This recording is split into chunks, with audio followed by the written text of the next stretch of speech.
What's going on, y'all? We are live here on the No Ceilings NBA Draft Show on the No Ceilings NBA YouTube channel, where you all just got us over 20K subscribers. Thank you all so much for that push. While I got you here, like, share, subscribe, rate and review, all that fun stuff. Here I am going to be just breaking down what we all just watched between the Duke Blue Devils and the Louisville Cardinals. And I know that there's a lot vying for your attention right now. I got another screen right here. You can kind of see the corner of it.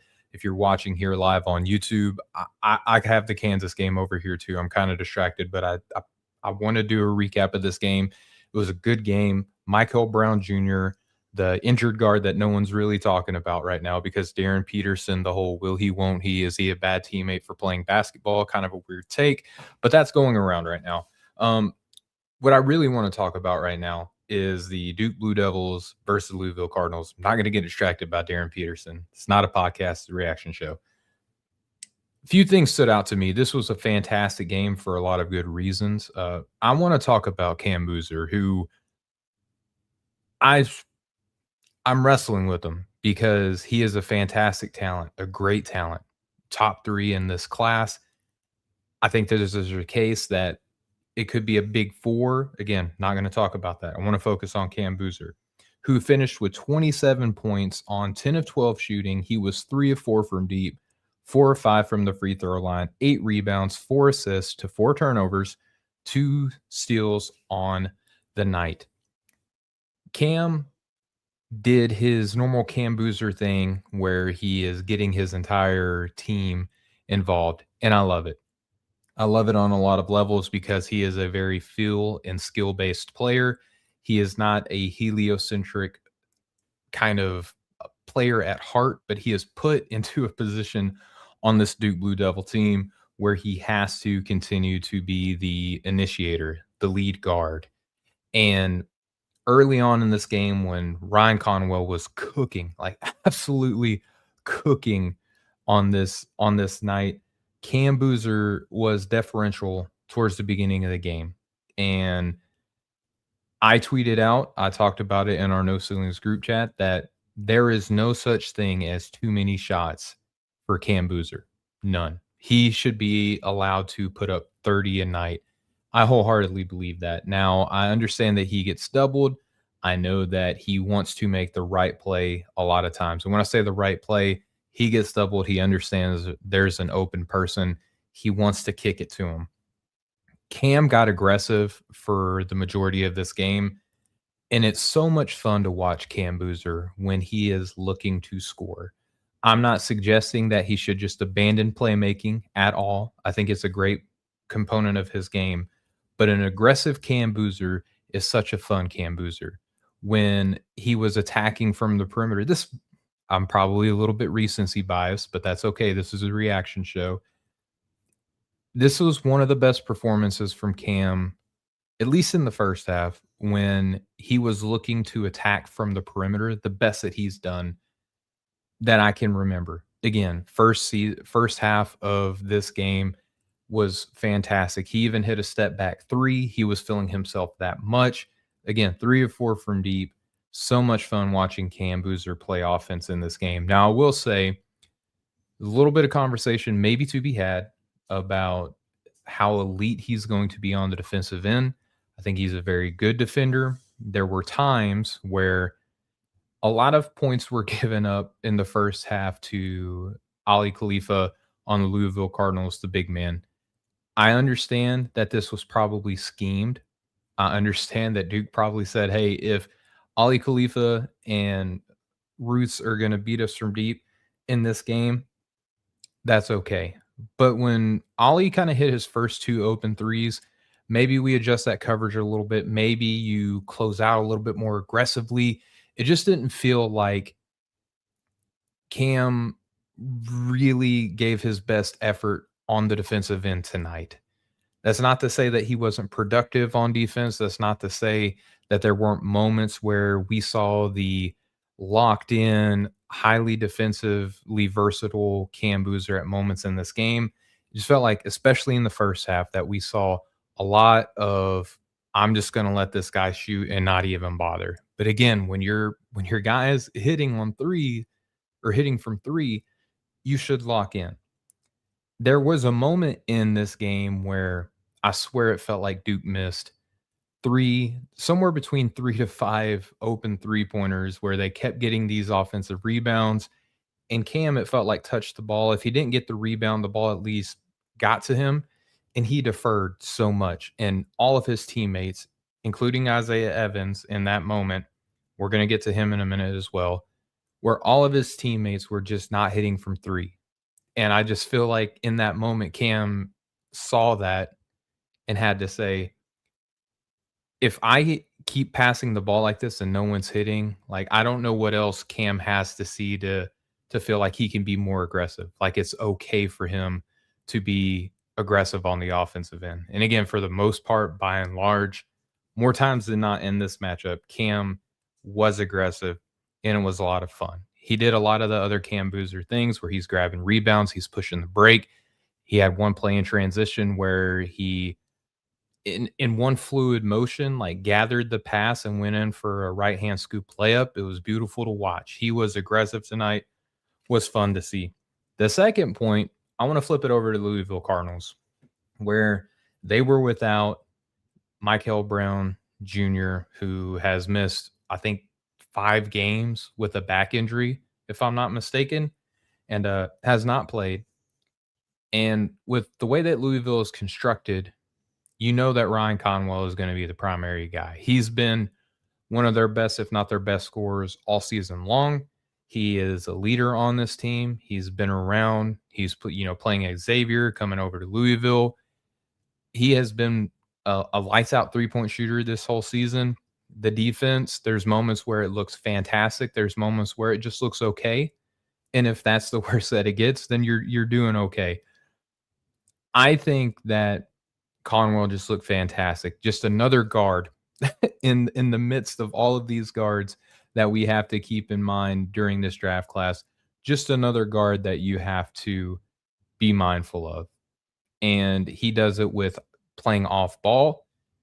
And a lot of the rotational guards in the NBA, they're these off ball supporting cast type guards. And again, when I'm talking to skills trainers, people like that who are in the industry who hear from coaches exactly what types of players they're looking for a guard like Ryan Conwell, the 2 questions that are getting asked are, can you handle pressure and can you apply pressure the entire length of the court? Ryan Conwell can do that. Now, there was a moment where he hurt his hand and he was favoring it earlier in the first half. There was another moment in the second half where he took a spill. He drew 2 defenders, was driving to his left. Contact forced him on the ground. He landed on his hand. He held it for a little bit, favored it, but he played. There was a moment where he did go into the locker room in the second half. I believe it was right after that play that I just mentioned that he went and got looked at. He was able to return, and it was almost instantaneous. As soon as he was back in the game, Louisville had a little bit more offensive juice. There's even a moment where he has the ball in the right corner and does the Nash dribble across the baseline, slithers around his 2 big man, pivots, and goes in right for that little float shot off the Nash dribble. Just beautiful. His ability to poke and prod. There was a moment where he drove past Cam Boozer and was able to finish off the layup.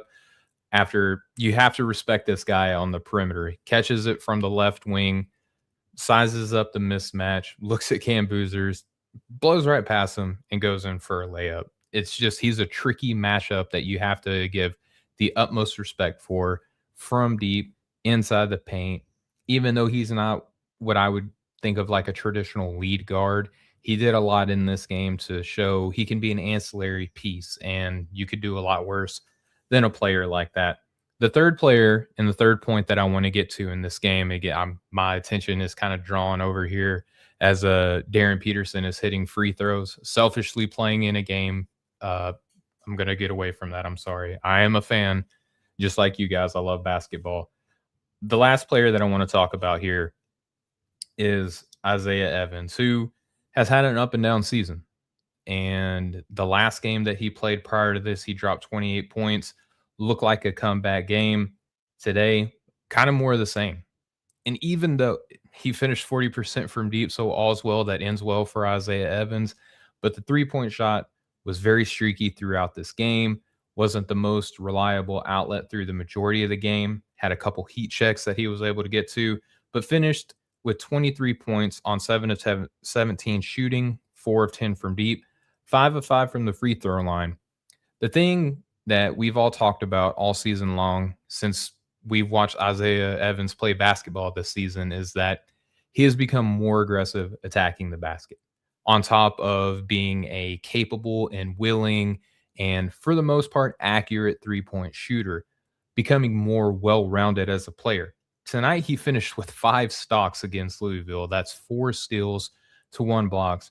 You can argue the variety and the type of steals that he recorded may not be the most valuable, but he is making plays on the ball. A lot of these steals were Louisville trying to throw cross court passes, a lot of drive and kick, and just anticipation on his part to cut off passing lanes, to be able to chase the ball whenever there's time for him to come off of his man and make a play on the ball. He was doing that tonight.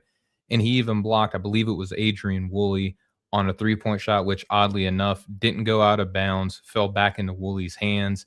And you didn't really force a turnover, but you created a block and you denied the first shot attempt from Adrian Woolley. So very encouraging consecutive performances against quality opponents for Isaiah Evans. This will be the thing that we all need to pay attention to with Duke, is that Cam Boozer should and will get his touches. And even though he is a star player on this team, he is going to defer because, again, he's a smart player. He wants to make the right and the correct plays.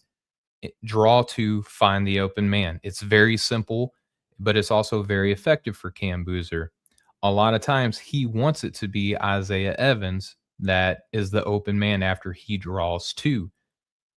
But Duke has had long stretches during the season where you never know who the second best player is going to be. It should consistently be Isaiah Evans. Hopefully, this is an indication that it will be him. Quick note, going outside the typical 3 points that I want to kind of draw attention to. Maybe Coach Shire was right with the starting point guard at the start of the season with Caleb Foster. Now, this is coming from someone who said Caden Boozer should be the starting guard. I've echoed that a lot throughout the season. Maybe this is me respectfully and humbly saying maybe Coach Shire knew what he was doing at the beginning of the season, because Caden Boozer just looked lost. Finished with 1 point in 15 minutes on 0 of 1 shooting from the floor, 1 of 2 from the free throw line, had 1 rebound, 2 assists, 1 turnover. It felt like more turnovers. Felt like he just really couldn't get things going. Caleb Foster in this game wasn't like the initiating guard throughout most of the night, but he was the steady hand. He was 9 of 13 from the floor, didn't hit a single 3, and oddly enough, only went 2 of 6 from the free throw line, but his impact was insane. Just constantly poking and prodding, bullying players like McNeely to the paint and finishing over the top of the defense. He just routinely found his way into the paint, was a menace on the glass, was able just to do essentially whatever he wanted in the closing stretch of this game. Just funnily stumbled his way into 20 points tonight.